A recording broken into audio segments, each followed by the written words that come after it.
Hi எல்லோருக்கும் வணக்கம். Bigg Boss season 8 Tamil. So அந்த வீடியோவில் நம்ம 24/7 லைவ் ஸ்ட்ரீமில் என்ன நடந்துச்சு அப்படிங்கிறத பற்றி டிஸ்கஸ் பண்ண போகிறோம். ஸோ வீடியோக்குள்ளே போகிறதுக்கு முன்னாடி நம்ம சேனலுக்கு நீங்கள் புதுசாக இருந்தீங்கன்னா கண்டிப்பாக சப்ஸ்கிரைப் பண்ணிக்கோங்க. வீடியோ மறக்காமல் ஒரு லைக் பண்ணிக்கோங்க. லைக் மட்டும் பண்ணிடுங்க, லைக்கே பண்ண மாட்டீங்க.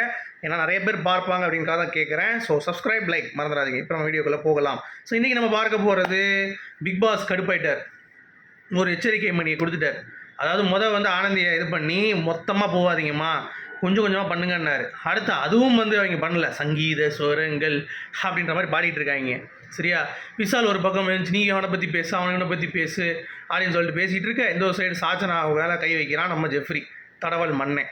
சரியா? அதே மாதிரி முத்துவை ஓரமாக உட்கார வச்சுட்டு இவங்க வெறுப்பேற்றிட்டு இருக்காங்க. சத்யா போய் முத்து நீ ரொம்ப நல்லவனா மண்டையை கழுவாதுன்ற மாதிரி இப்படியே பேசிகிட்டு இருக்காங்க. பேசிக்கிட்டே இருக்காங்க. ஏதாவது பண்ணுங்கடா நேற்று மாதிரி அப்படின்னா ஒருத்தனும் பண்ண மாட்டான். உடனே பிக் பாஸ் பார்த்தார், இவங்க சரிப்பட்டு வர மாட்டேங்கன்னு சொல்லி ஆனந்தி கூப்பிட்றாரு. ஒரு எச்சரிக்கை பிக் பாஸ், இங்கே பாரு ஆனந்தி, இனிமேல் நீங்கள் முடிவு பண்ணி சொல்லுங்கள் 3 பேர் யாருன்ட்டு.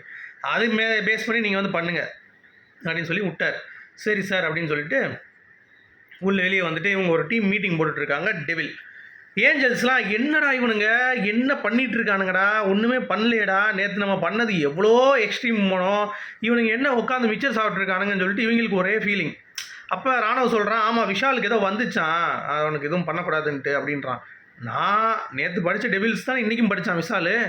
ஸோ எனக்கு தெரிஞ்சு பெரிய சேஞ்ச் இல்லையே, அதே ரூல்ஸ் அண்ட் ரெகுலேஷன்ஸ் தான். அப்புறம் ஏன்டா இவங்க இப்படி ஆடுறாங்கன்னா சேஃப் கேம். யாருக்கும் தன்னை எக்ஸ்போஸ் பண்ண முடியாது, தன்னை எக்ஸ்போஸ் ஆகக்கூடாது அப்படின்றதற்காக விளையாடுறாங்க. ஸோ இதுக்கு மஞ்சரி சாச்சனா எவ்வளோ பரவாயில்லையடா, ஏதோ ஒன்று டெவில் மாதிரி எடுத்துகிட்டு நேற்று பண்ணதுனால தான் அவ்வளோ வியூஸ். இப்போ வியூவர்ஷிப் பாருங்கள், 98,000. நேற்று 2 லட்சம் பேருங்க. 2 லட்சம் பேர் பார்த்ததுக்கு முக்கிய காரணம் பார்த்தீங்கன்னா சாச்சனா மஞ்சரி இந்த மாதிரி எல்லாம் அந்த வீடியோ ஆக்டிவாக வச்சது தான் காரணம் அப்படிங்கிறது தான். சரியா? அதான் தர்ஷிகா எல்லாம் பேசிகிட்டு இருக்காங்க. என்னடா குழந்தைத்தனம் பண்ணிட்டு இருக்காங்க இப்படி அப்படின்ற மாதிரி தர்ஷிகா பேசிகிட்டு இருக்காங்க. ரஞ்சித் சார்லாம் பார்த்தா எனக்கு சிரிப்பாக வருது அப்படி இப்படின்னு சொல்லிட்டு இருக்காங்க. ஜாக்லின், சௌந்தர்யா எல்லாருமே ரொம்ப ஃபன் பண்ணிவிட்டு, ராணுவலாம் அசால்ட் பண்ணுறான். 3 ஸ்டாரையும் பறி கொடுத்துட்டான், அவங்களே பிடிங்கிட்டாங்க, பாட்டும் போட்டிருக்காங்க. சரியா? ராணுவ அவுட் ஆகிட்டான். அதனால் அவங்க மீட்டிங் போகும்போது உள்ளே போய் கண்ணாடி டோர் எடுத்து டக்குன்னு அடிக்கிறது, அப்புறம் அங்கே ரெண்டு இப்படி பண்ணுறது ராணுவ. ஸோ ஃபன் பண்ணிகிட்டு இருக்கான் அப்படிங்கிறது பார்க்க முடியுது. மிச்சம் எல்லாருமே அங்கங்கே இழந்திருக்காங்க. தீபக் ஸ்டார் இழந்திருக்காரு, அப்புறம் நம்ம ராணுவ ஸ்டார் இழந்திருக்காரு. பட் வேறு யாருமே அவங்க கை வைக்கவே இல்லை. தர்ஷிகா ஒரு ஸ்டார் இழந்திருக்காங்க, பவிக்கிட்ட கொடுத்துருந்தாங்க. ஸோ அந்த மாதிரி லிமிட்டடாக தான் ஸ்டார்ஸ் இழக்கப்பட்டிருக்கு அப்படிங்கிறது பார்க்க முடியுது. இன்னொன்று ஏதாவது பண்ணலாம் அப்படிங்கிறப்ப இவங்க பேசிக்கிட்டே பண்ணுறாங்க அப்படிங்கிறது கொஞ்சம் இரிட்டேஷனாக தான் இருக்குது அப்படிங்கிறது நம்மளால் பார்க்க முடியுது. உதாரணத்துக்கு நீங்கள் எடுத்துக்கிட்டிங்கன்னா விஷால் இருக்கான்ல, அவர் மஞ்சரியையும் அருணையும் அப்படி உட்கார வச்சு நீங்கள் பேசுங்கன்றாரு. என்னடா அது என்ன பேசுறது அப்படின்ற மாதிரி அப்படியே பார்த்துட்டு இருக்காங்க 2 பேரும் சங்கீத சுரங்கள் அப்படின்ட்டு. இவங்க அவங்கள பற்றி பேசுகிறாங்க, அதாவது பேச்சு போட்டி மாதிரி. அருண் நீங்கள் இது ஆஃபீஸ் நினைக்கிறீங்க, ஆஃபீஸில் தான் நல்லவனா நம்ம இருக்கணும், அப்படி இருக்கணும்னு சொல்லி நடிச்சிட்டு இருப்பாங்க. பட் இது ரியாலிட்டி கேம் ஷோ, நம்மளாக இருக்கணும்.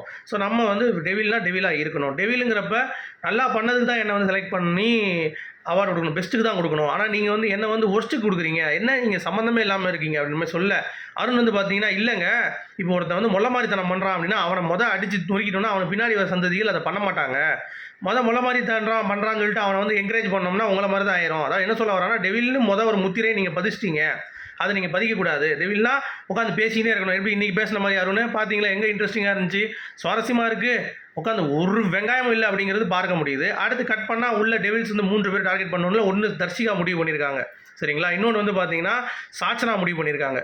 இன்னொன்று நம்ம விஷால் ஐடியா கொடுக்குறாரு, முத்துவையும் அருணையும் மஞ்சரியும் 3 பேரையும் உட்கார வச்சுப்போம். ஏன்னா 3 பேர் தான் பற்றிக்குது. அப்பப்போ அந்த 3 பேரை உட்கார வச்சு அங்கங்கே அடிச்சுட்டே இருந்தோன்னா ஒரு கட்டத்துக்கு மேலே எல்லாரும் எனக்கு கூட ஹெல்ப் பண்ணிங்கன்னா அவங்கள உடச்சி அதில் அட்லீஸ்ட் அருணையாச்சும் உடை கேட்கலான்னே ஆனந்தி சொல்கிறாங்க, அருண் ஏஞ்சலா மாட்டாருன்னா பரிசுத்தமாயிருவார், அது வாய்ப்பு இல்லைன்றாரு. சரி, அப்போ அருண் மஞ்சரி நம்ம முத்து எல்லாத்தையும் சேர்ந்து நம்ம பண்ணி பார்ப்போம். ஏதாவது ஒரு இதில் கிளிக் ஆகி அடிச்சு சண்டை போட்டாங்கன்னா என்ன பண்ணுறது? ஸோ அந்த ஒரு ஸ்பார்க் தானே, அதை நம்ம ட்ரை பண்ணுவோம். என் கூட சேர்ந்து யாராவது ட்ரை பண்ணுங்கன்னு ஆனந்தி சொல்லிட்டாங்க. சரி நீங்கள் ட்ரை பண்ணுங்கள், நாங்கள் ஹெல்ப் பண்ணுறோம்.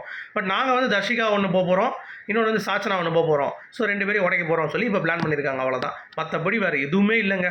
சுவாரஸ்யம்னா எத்தனை கிலோன்னு கேட்பீங்க. நேற்று நடந்ததுக்கும் இன்றைக்கி நடந்ததுக்கும் ஒன்றுமே கிடையாது. அப்படியே படுக்கையாகிட்டது பிக் பாஸ் அப்படிங்கிறது தான். இன்னமும் இந்த 95,000 பேர் இல்லை 1 லட்சம் பேர் பார்க்குறாங்க இப்போ லைவில். அது எதுக்காக பார்க்குறாங்கன்னா ஏதாவது பண்ணுவாங்களா அப்படின்னு பார்க்குறாங்க, வேறு ஒன்றும் இல்லை. உங்களுடைய கருத்துக்கு சொல்லி மீண்டும் சந்திப்போம். Good bye.